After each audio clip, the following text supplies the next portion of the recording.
អ្វីដែលល្អប្រសើរគ្រប់យ៉ាង81ត្រូវប្រយ័ត្នចំពោះគំនិតខ្លួនឯងដែលគិតថា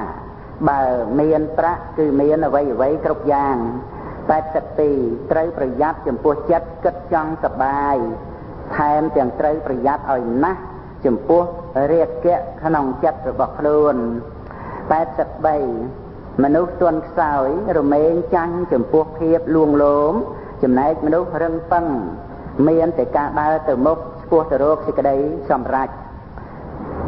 84ចេះនិយាយល្អនោះគឺប្រសើរហើយតែការធ្វើល្អពិតជាប្រសើរជាង85ពាក្យនិយាយនោះកាលបើរបូតពីមាត់ចេញទៅហើយនឹងហៅឲ្យត្រឡប់មកវិញមិនបានឡើយ86បើយើងមិនប្រទុះចំពោះលោកនេះទេលោកនេះរមែងញញឹមមករកយើងដោយពិត87គ្រប់គ្នាលិខិតជីវិតឲ្យខ្លួនឯងមិនមែនព្រំលិខិតទេព្រោះថាសត្វលោករមែងប្រព្រឹត្តទៅតាមកម្ម88ការរស់នៅរបស់មនុស្សគ្រប់គ្នាកំពុងស្វែងរកសេចក្តីសុខគួរមានមេត្តាឲ្យដល់គ្នា89ការស្វែងរកសេចក្តីសុខធំទូលាយត្រូវសម្រេចបានពីការរកសេចក្តីសុខតូចក្នុងឋានៈនេះឯង90វិធានការស្វែងរកសេចក្តីសុខរបស់មនុស្សដែលមិនមានការចម្រើនសតិសម្បជញ្ញៈគឺការញ៉ាំងទុកឲ្យកើតឡើងព្រោះចំណង់ជាមុនរួចហើយទៅស្វែងរកគ្រឿងរងាប់ទុកតាមក្រោយអាចបានសុខមួយគ្រាព្រោះរបស់ដែលតបស្នង91ទុកព្រោះចំណង់មាន2យ៉ាងគឺ1ការខ្វះខាតមិនថាខ្វះខាតពិតឬខ្វះខាតព្រោះការសាងឡើងដោយខ្លួនឯងឡើយពោលគឺការមិនមាននៅរបស់ដែលចង់បាន2ភាពរសាប់រសល់ក្រវល់ក្រវាយ92ការបាននៅរបស់តបស្នងតាមចំណង់ដែលមាននាំឲ្យសុខមួយគ្រាប៉ុន្តែមនុស្សលោកភាគច្រើនមិនបានយល់ត្រូវថាសេចក្តីសុខមួយគ្រានោះព្រោះមកអំពីការស្ងប់នៅចំណង់នោះទេបែរជាទៅយល់ខុសថាសុខមកអំពីការបាននៅរបស់ដែលតបស្នងតាមចំណង់ទៅវិញប្រែដូច្នោះទៅមនុស្សទាំងនោះមិនត្រូវការកម្ចាត់បង់នៅចំណង់ក្នុងខ្លួនឯងឡើយ93បើមិនបានការតបស្នងតាមចំណង់ទេនោះក៏រឹតតែមានទុក្ខនឹងនាំឲ្យកើតបញ្ហាមានការប្រព្រឹត្តអំពើខុសរខិលផ្សេង94វិធានការរបស់បណ្ឌិតគឺកម្ចាត់ចំណង់ចេញពីចិត្តរស់នៅជាមួយសុខក្នុងឋានៈបច្ចុប្បន្នជាមួយគ្នានឹងសភាវៈធម៌ពិត95ជីវិតមនុស្សដែលធ្លាក់ក្នុងអំណាចនៃចំណង់គឺច្រើនដោយទុក្ខមានការអាល័យអតីតជាការទទួលទរណកម្មនិងមានការសង្ឃឹមអនាគតជាការជាប់ពន្ធនាគារ96អ្នកដែលបាត់បង់ជីវិតទៅដោយទុក្ខគេឈ្មោះល្អនៅឈ្មោះថាមិនស្លាប់ឡើយ97ទឹកធ្វើឲ្យទូកអណ្ដែតបានក៏ធ្វើឲ្យទូកលិចបានដែរមនុស្សដូចទូកទ្រព្យដូចទឹក98មនុស្សដែលរួចផុតពីភ័យពិតប្រាកដគឺសូម្បីក្នុងពេលផុតពីភ័យហើយក៏នៅតែប្រយ័ត្នប្រយែងដែរ99ការបានធ្វើធំលើអ្នកដទៃងាយជាងការបានធ្វើធំលើខ្លួនឯង100មនុស្សយើងមានការគិតឃើញរៀងខ្លួន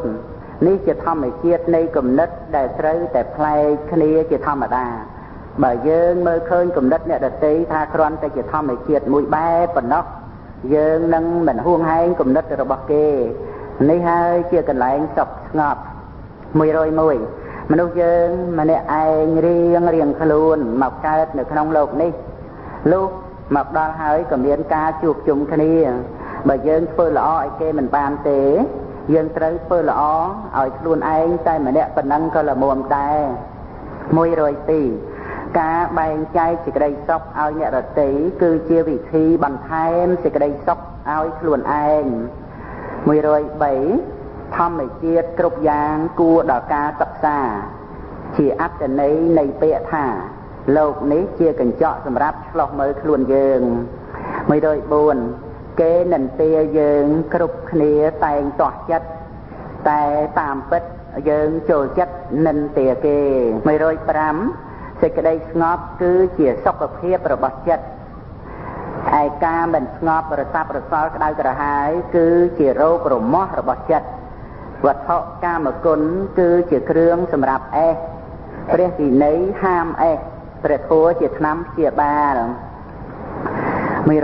106គុណតម្លៃនៃជីវិតមិនមែនស្ថិតនៅត្រង់រយៈពេលយូរនោះទេគឺស្ថិតនៅត្រង់ប្រយោជន៍ដែលបានសម្រេចពីការប្រើប្រាស់នៅពេលវេលានោះឯង107យើងអាចយឺតយ៉ាវតែពេលវេលាមិនរងចាំយើងឡើយ108របស់របរផ្សេងអាចរកទិញបាន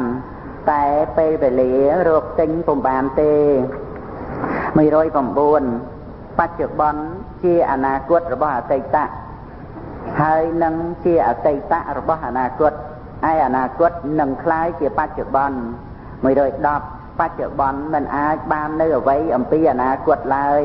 ព្រោះថាកាលដែលអនាគតមកដល់បច្ចុប្បន្នក៏បានកន្លងទៅហើយ111បច្ចុប្បន្នជាផលរបស់អតីតនិងជាហេតុរបស់អនាគត112កាលបើនៅមានពេលក៏ចូលប្រើប្រាស់នៅពេលវេលានោះឲ្យបានល្អផងទៅ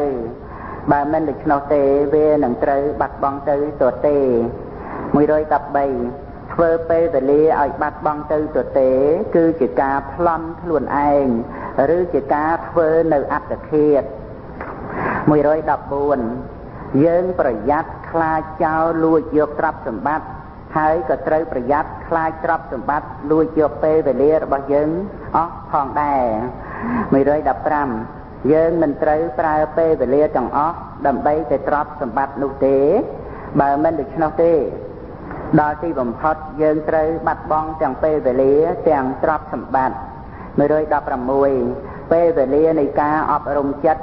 មានតម្លៃដ៏ក្រៃលែងត្រូវប្រយ័ត្នកុំឲ្យបាត់នៅពេលវេលានេះ115 2បាត់ប្រាក់ជាការបាត់តិចតួចទេឯការបាត់ពេលវេលាទៅជាការបាត់បង់គ្រប់យ៉ាង118បើយើងមានអាយុប៉ុន្មានឆ្នាំយើងក៏អស់ជីវិតទៅប៉ុណ្ណោះឆ្នាំដែរ119កង្វល់ចិត្តជាសត្រូវរបស់ជីវិតអតីតដូចជាការយល់សប្តិអនាគតមិនទៀងទាត់បច្ចុប្បន្នមិនរឹងមាំប៉ុន្តែយើងអាចដោះស្រាយកង្វល់ក្នុងចិត្តនាពេលបច្ចុប្បន្ននេះបានយើងត្រូវយល់ថាមិនមានអ្នកណាសាងការក្តៅក្រហាយក្នុងចិត្តឲ្យយើងបានក្រៅតែពីខ្លួនយើងនោះឡើយ120ការធ្វើល្អអាចធ្វើបានគ្រប់ឱកាសនិងគ្រប់ពេលវេលាការធ្វើប្រហែសអាចធ្វើឲ្យផ្លាតចេញពីផ្លូវនៃសេចក្តីល្អ121ត្រូវល្មមក្នុងចិត្តចំពោះជីវិតរបស់ខ្លួនដែលបានកើតមកជាមនុស្សមានឱកាសអាចបំពេញនៅសេចក្តីល្អបានមិនចាំបាច់ប្រៀបធៀបនឹងជីវិតអ្នកដទៃនោះទេ122ចេះសន្តោសក្នុងរបស់ដែលខ្លួនមាន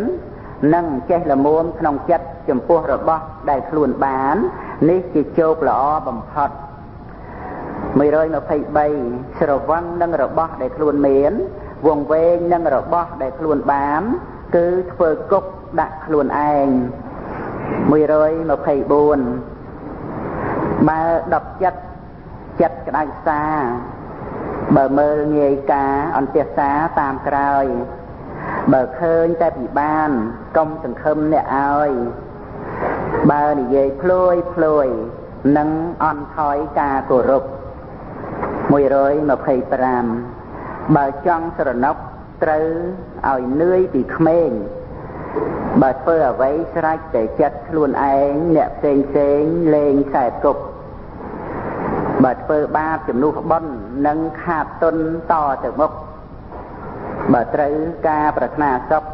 ត្រូវសម្រាប់ធัวនាំមុខកុំរវាទ126មិនរសាពេលវេលា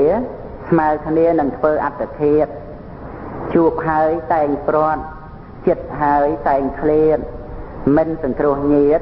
គឺខាតមង្គល127មិនមានអ្វីជារបស់ខ្លួន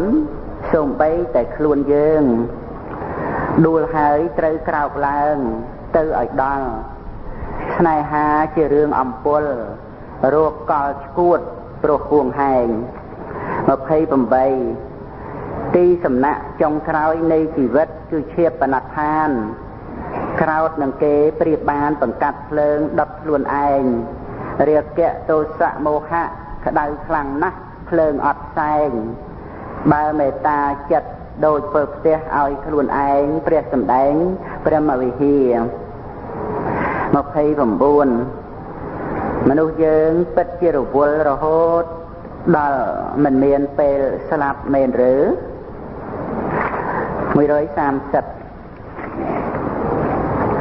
ជីវិតមិនល្មមនឹងតណ្ហាវេលាមិនគ្រប់នឹងត្រូវការព្រៃទៅរហូតហៅបច្ឆាកំចាត់តណ្ហាទៅឈ្នះទុក្ខ131បើរត់ប្រណាំងនឹងសង្គមប្រយ័ត្នរលំបាត់បង់សុខបើធ្វើអ្វីយកតែមុខនឹងជួបស្មានស្មុករឿងពោលស្ដី132បើខ្លាចហួសពេកមិនស្រេចការខ្លាំងខ្លាហ៊ានហួសនឹងដេកដីជាមួយម៉ែឪដល់អវិជ័យឬសួរលោកីស្រេចតែកម្ម133បើខ្វះសណ្ដោះក្រនាំមុខ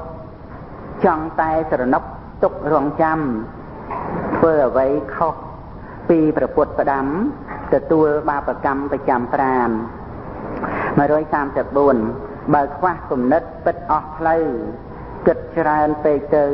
ពិតរំខានគិតល្មមតាមធัวពិតសុខសានចេះស្គាល់ប្រមាណពិតជាត្រូវ135កុំព្យាយាមធ្វើអ្នកដទៃឲ្យដូចចិត្តយើងព្រោះយើងក៏ធ្វើឲ្យដូចចិត្តអ្នកដទៃមិនបានដែរ136កុំធ្វើខ្លួនជាអ្នកទទួលតែម្យ៉ាងត្រូវធ្វើខ្លួនជាអ្នកបរិច្ចាគផង137កុំធ្វើខ្លួនឲ្យខ្ពស់ជាងល្អត្រូវព្យាយាមធ្វើល្អឲ្យខ្ពស់ជាងខ្លួន138កុំធ្វើផ្ទះឲ្យមមជាងគ្រឹះត្រូវធ្វើគ្រឹះឲ្យមមជាងផ្ទះ139កុំប្រឹងធ្វើរបស់ខាងក្រៅតម្រូវតាមចិត្តចូលព្យាយាមពិតអប់រំចិត្តតម្រូវទៅនឹងរបស់ខាងក្រៅ140បើមិនបរិភោគតាមដែលមានទៅមុខនឹងបានជាសេដ្ឋីកំណាញ់តែបើមិនគិតកាញ់ខ្ជិះខ្ជាយអបាយមុខទុកចុងក្រោយ141បើត្រជា